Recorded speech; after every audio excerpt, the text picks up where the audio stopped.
aside, let's go ahead and dive into our second webinar of the Summer of Savings program. We're going to be talking about Coincident Peak today.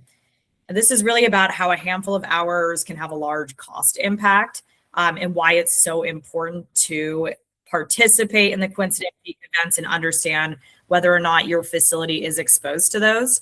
Now, I'm going to say this now, since a lot of the folks joining are in different regions, they have different ISOs, they have different people supplying their power. So your actual program and how yours works might vary from what I speak to today. I'm probably going to talk a lot about it with respect to PJM and the 5 coincident peak structure. However, there are differences for MISO, MISO, and ERCOT. So what I'd like to encourage everyone to do, since there's so much variability, is if you feel like you don't understand what your site specifically has, to reach out to us, whether through a ticket, to the product success team directly, or your product success representative, and we'll help you understand exactly how yours works in detail, because there's a good amount of complication in there. The agenda for today, we're going to cover what is a coincident peak, why does a small number of peak events impact next year's costs, and how we predict it using Atlas, and how we actually respond to that, and then what to do when things don't go to plan, and then where to see the cost impact inside of Atlas. And then at the end, again, we'll have some Q&A time. So let's start off with what is a coincident peak. So a coincident peak event is the specific hour when electricity demand on your regional grid hits its highest point for the season. So what I have showed here on this slide is an actual load and load forecast that we get from PJM. So that peak there for this time period, at least, is the highest point during this week-long period I have pulled up here. So this is all of the usage on the grid. So where you're getting power from and where everybody else is getting power from, they have a metric of how many people are asking for power and how demanding the grid actually is at that time. And what they're trying to do is basically identify these and can charge you for what you contribute to that spike. Because the higher that goes, that means they need to have more power plants to support that power usage. So as that goes higher and higher, they have to invest in infrastructure. So they're looking at, okay, what is like the worst case scenario for the grid? When is everybody calling for power? And if you remember from last year, maybe some of you were participating in coincident peaks with us on the Cross OK platform, or maybe you're doing it yourself, trying to hit those hours. You'll remember a lot of times it comes up during weird weather events. So you might have a lot of summer storms coming through or big heat waves. And this is when we typically see a large demand on the grid. So those typically end up coinciding, which is difficult because then as a facility, you're dealing with not only the fact that you have this opportunity to potentially set a high power usage during one of these events, but you're also dealing with weather issues at site that might be coming up because of that. So it's a difficult thing to try to avoid. And there's a reason why the grid is spiking at that time. The demand is real. So what they really care about is your facility's power draw during that hour. And that's what's going to be used to determine your CP charge. How this applies really varies per ISO. Again, I'm going to touch on it lightly, but it is complex. And if you want to understand your site-specific mechanism for getting charged for this, we can go into detail with you on that. I think it's very important that everybody understands that. So we're happy to walk that through with you. But really fundamentally, any coincident peak program, what is important is how much power you use during that time. So what we're looking at here, this is actually some data that I manufactured to have an example here, but this is a dummy facility what you have down here, and they have used this amount of power during this time period. So what the ISO, what like PJM in this example will be looking at is, okay, we spiked on this day in this case, it was around May 20th. That was yesterday. How much power did this facility use during that highest hour? And they're going to look at that and mark that down for you as like, this is how much you contributed to this big peak on the grid. So it's really important that we try to reduce that usage during that time.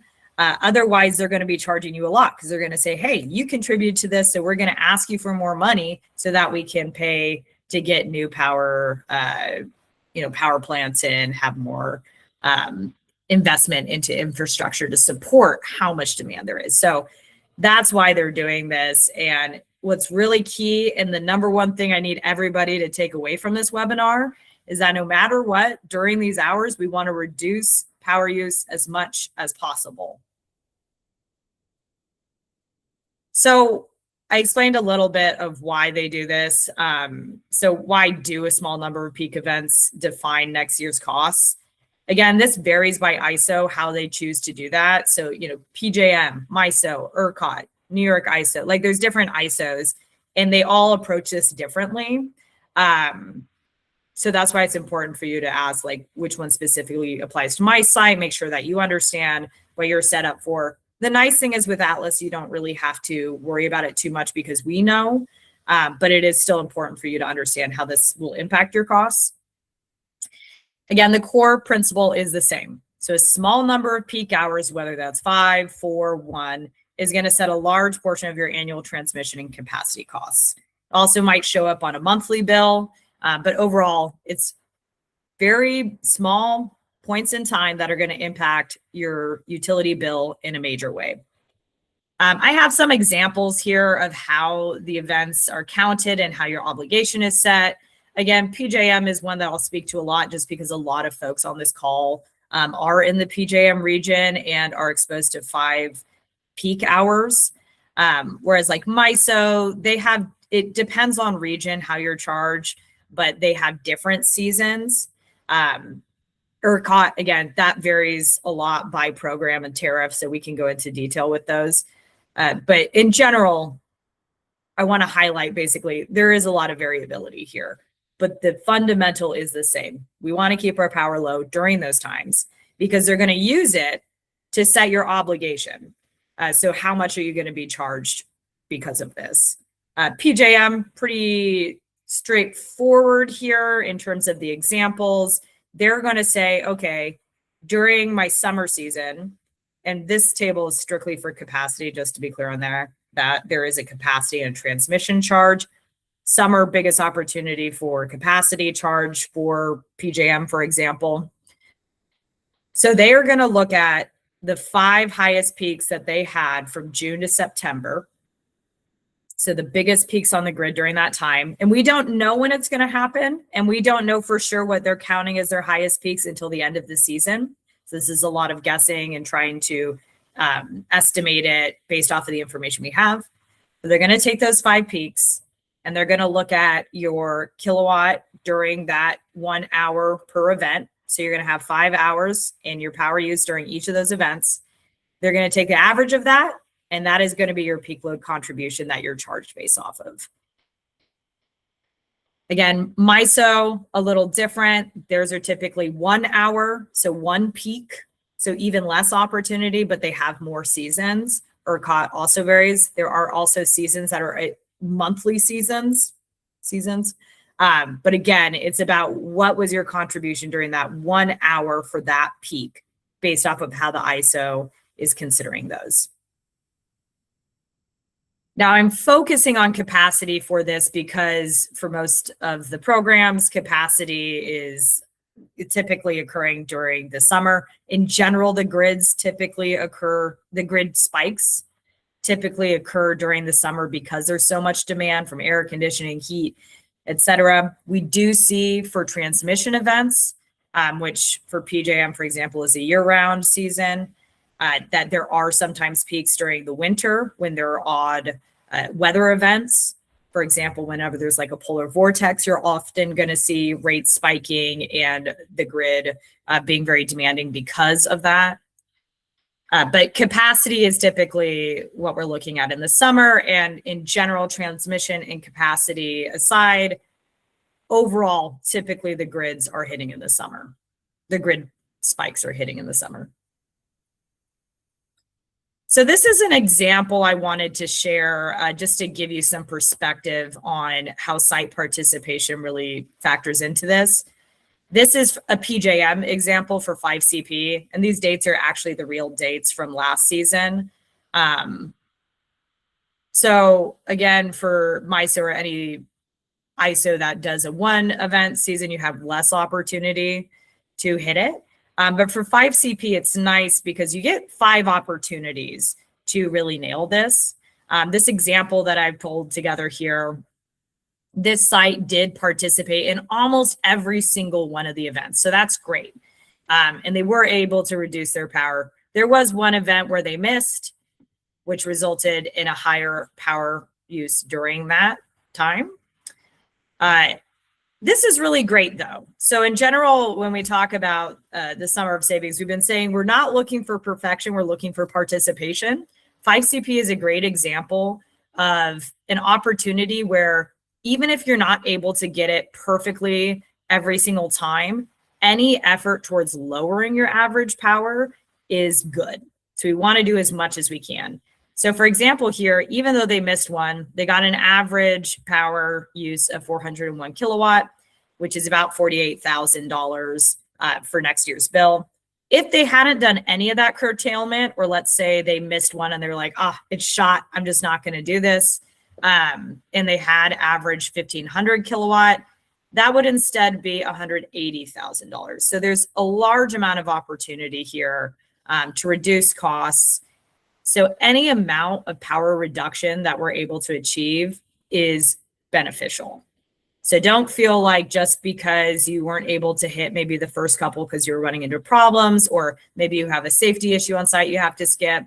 It doesn't mean that it's all done for. You can still try to shed as much as you can, and you'll have other opportunities later on in the season. But this is just kind of to scale to show you, how big that cost difference can be and why this is so important, especially just from, cost factor and success of, the Atlas project at your facility, and just reducing your overall spend to benefit your organization. All right, so how does CK and Atlas actually predict these events, and how does Atlas respond? So a couple of things here. We don't know when peaks are going to happen. No one can tell you, for sure it's going to happen tomorrow at 5 p.m. Because it all depends on when the grid actually peaks.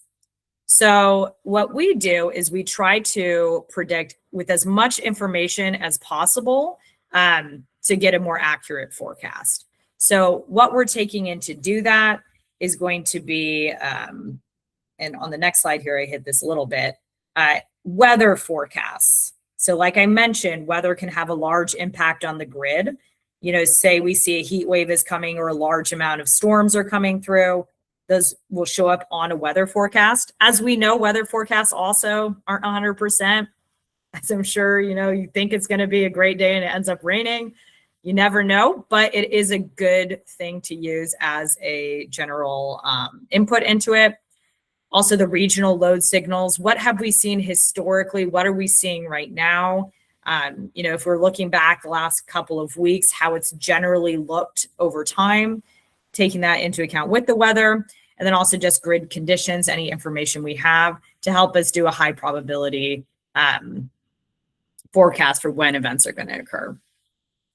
So that's kind of what this diagram is trying to communicate here. So we get information from the grid. We know the cost of the events. We know what the weather is going to be like.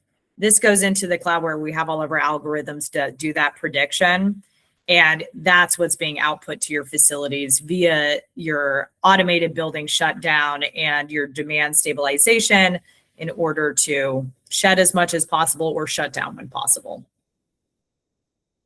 I am going to skip back here, though, to talk this through. So in this diagram, what you're going to see is this solid blue line, which is what has actually occurred. So this is what the grid did in the prior few days. And then at this point, we switch over to the load forecast. So what is being forecasted for the next X number of days.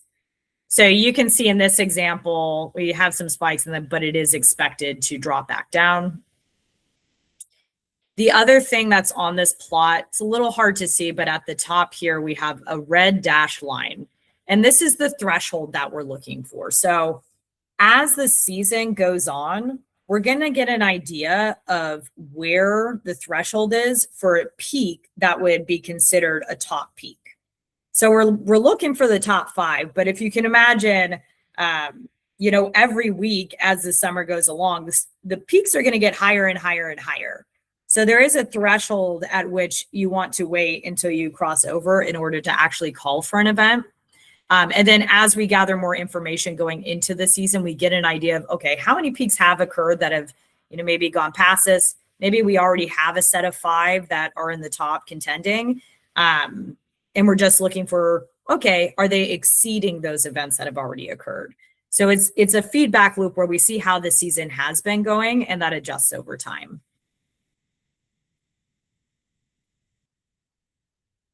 All right. So another question that comes up is how far ahead can we see? So with forecasting, obviously, the shorter the time period you're trying to forecast ahead, the easier it is to guess. If I'm, in my house, the temperature is 72 degrees right now, I can pretty well predict that in an hour, it's still going to be around 72 degrees. But can I say what temperature with confidence it's going to be, this Saturday at 10 p.m.? No, I can guess at it, but that level of accuracy is going to change. And I don't have full air conditioning in my house. It's Santa Barbara. We don't have that. So I don't know for sure what it's going to be.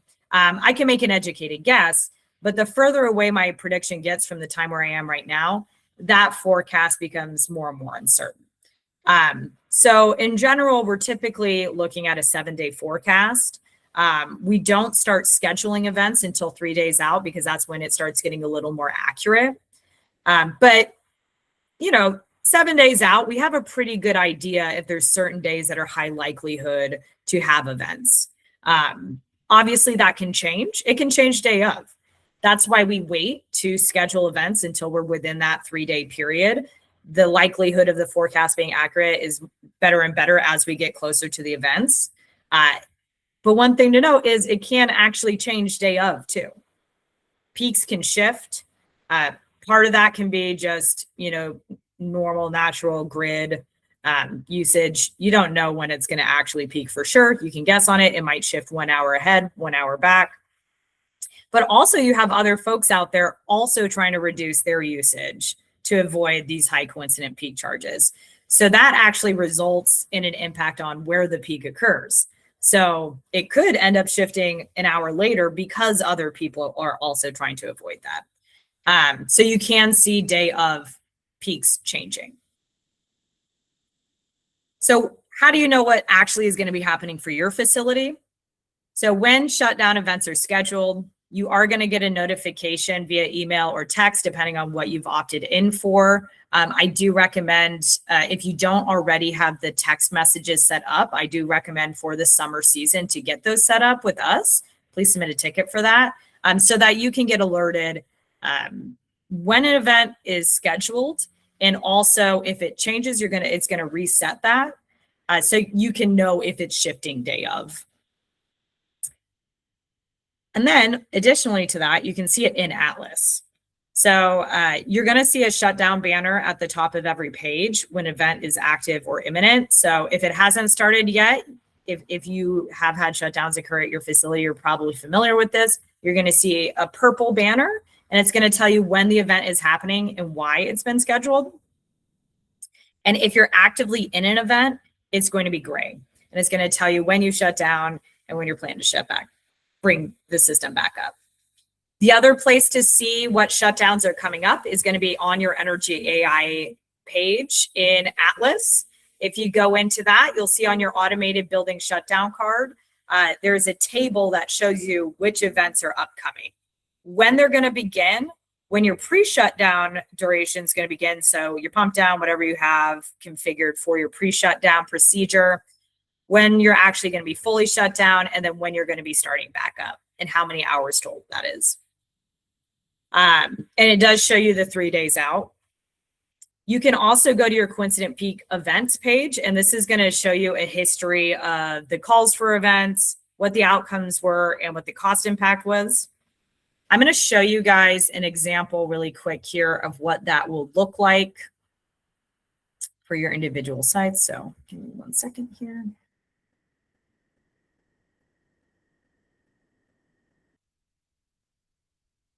Okay, so if you go into your facility performance sections, you're going to see there's a Coincident Peak events page.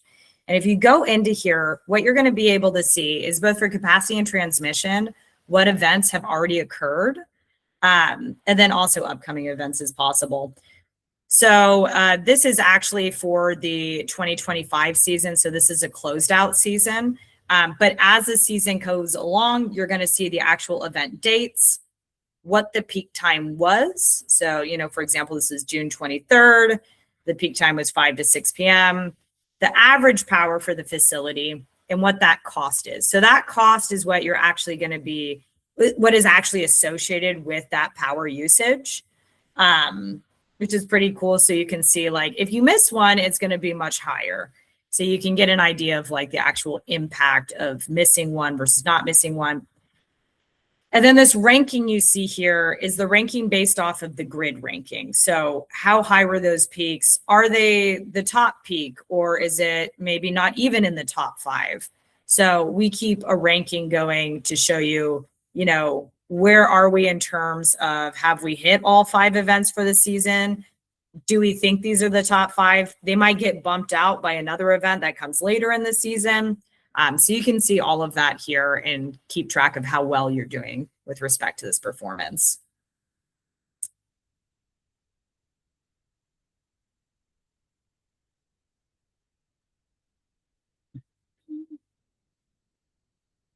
Doing a little more movement around here.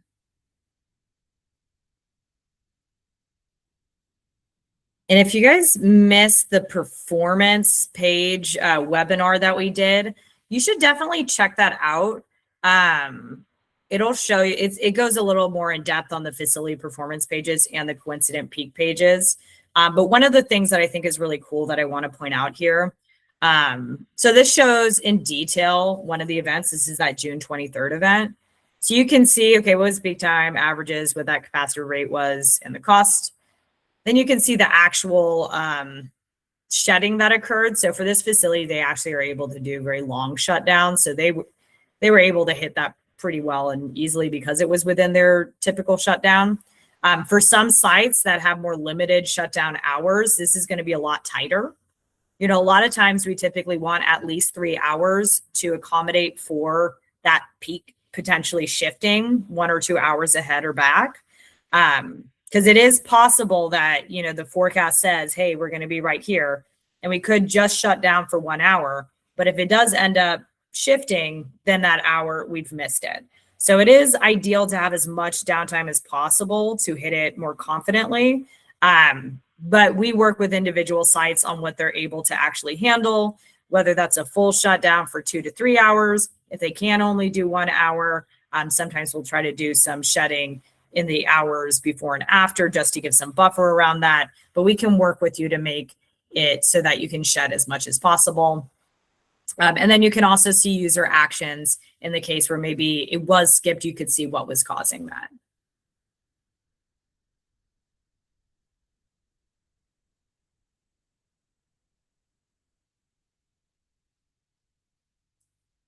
Jumping back to my deck.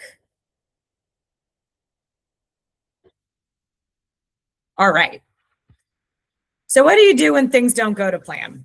So we may have, talked to you a bunch of times. You could be really confident about what you're going to be able to do during the season, but then we get into it and something changes. Maybe you have a business operation change. Maybe you have a new safety issue come up, a door break, equipment go down, and for some reason you can't participate in the events that are being called, or maybe not as much as you would like to. So a couple of things to keep in mind when those things come up. Number one, if you have to skip a Coincident Peak event for any reason, the first step is communication. Because this is such a high financial impact, I always recommend escalating this with your GM, and also maybe your corporate project team, just so they understand why you're having to skip. They also may be able to, lend some support, some extra hands with whatever you're dealing with. One thing I think is really beneficial about this is because the team should all understand how expensive it is to skip these, it also might help drive change. Like if you have equipment down and you're having to skip these events because of that, it might help accelerate, getting approval for fixes, or maybe operational changes with the folks on the floor, getting them to close doors more often, and kind of cracking down on that stuff. So it's a really good opportunity to push for help. And I think the other thing is everyone wants to understand if you're running into problems so they can be there for you. So then at the end of the season, it isn't a surprise that events were missed. Because worst case scenario, you get to the end of the season and you weren't able to hit any of them, and folks would be asking, oh, like what happened? Having that paper trail of communication really shows that your level of engagement with it, and that you're trying to get ahead of this and put that out there, so that you can get help, and that leadership, management, whoever, understand why you're having to do this, and that if it's for a safety reason, that's valid. That's why, that's number one. Safety's number one. Temps are number one. So if you're not able to get that, and you have valid reasons for that, everybody should understand that, so that they're not surprised. If you can't handle a full shutdown and you're finding that you're having to skip them, one day of, say it's a one-off, shed as much as you are able to reduce the overall power usage. So if you're like, hey, I'm going to have to skip this, but I can still maybe take off this freezer or this cooler or half of my evaporators, do that if you can, because it'll still benefit you to have as much power shed as possible.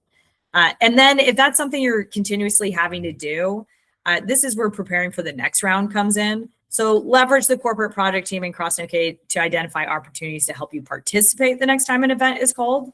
So this is, if you have to do a partial and you were trying to do full shutdowns, that's fine. Let's adjust the strategy so that you can more reliably hit them. It's better to get some power use off than have to skip and not shed anything. Just a reminder on this too, if you need help, we have our support function. Also, your corporate project teams are here to help you. They want you to succeed. So you can always call on the Atlas side, our support line, phone number listed there. You can submit a ticket, say you need to change your strategy, like full shutdowns aren't working for us. We need to do partial. Submit a ticket and we'll be able to tackle that for you. And we can even test it, set up, validation and everything. And then in the Atlas Help Center, if you just have general questions about how this all works, go to the Help Center. You can use the search function in there or just browse through our catalog of information to get support in that way. All right, before we go to Q&A, I just want to remind you guys that we do have some upcoming webinars next week. One of those is going to be the time of use and market rate pricing. That might apply to some of you folks. It also should just be interesting. And then we've got on May 28th, the demand response webinar, which I think a good number of folks are impacted by demand response, in addition to coincident peak. So that's a good one to join to see how we react to that. All right, this is the Q&A time. So I'm going to repeat what I said earlier. If you want to submit a question, look to the bottom right-hand corner of your Google screen. I don't know if this works, but that's my right-hand corner. And down there, you'll see this 9-dotted icon that says meeting tools. We want to go into that, click on Q&A, and submit questions.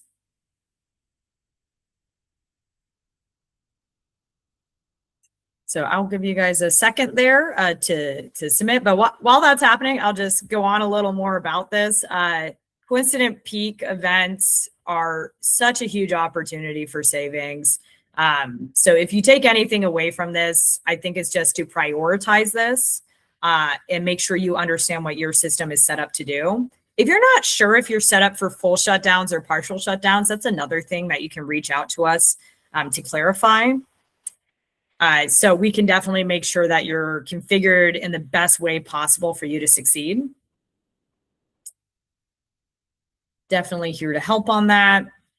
And again, explain if you have MISO or NISO or ERCOT, like any of those, we can tell you in detail how those all work. We have a great team here that are really well educated on how those tariffs work, and we can give you details on the cost implications of those as well.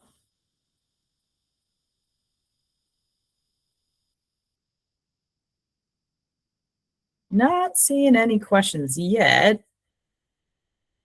I'll give another few minutes here, but if no other questions come in, we'll probably go ahead and end the webinar. One thing I didn't call out that I'll briefly mention is on the kickoff meeting, I did introduce our energy awards. So we're working with your individual organizations to reward those who participate really well during this season. What we're really trying to get is a lot of engagement. So when I talk about communication when things are going wrong, that's a big piece of what we're talking about. Like being proactive, trying to do as much as you can, even when things maybe aren't going perfectly. And if we have to adjust things, it's not about getting it perfect. It's about doing the best you can. So there will be awards associated with that. So I think the communication aspect is really key in what we're trying to push for this year. So keep that in mind. All right. Well, I'm not seeing any questions come in. So I am going to go ahead and close out this webinar. Thank you everyone for joining. We really appreciate you taking the time out of your day to engage with us on this. Again, if you have any questions, feel free to reach out. We're happy to support you in this. Have a good rest of your day.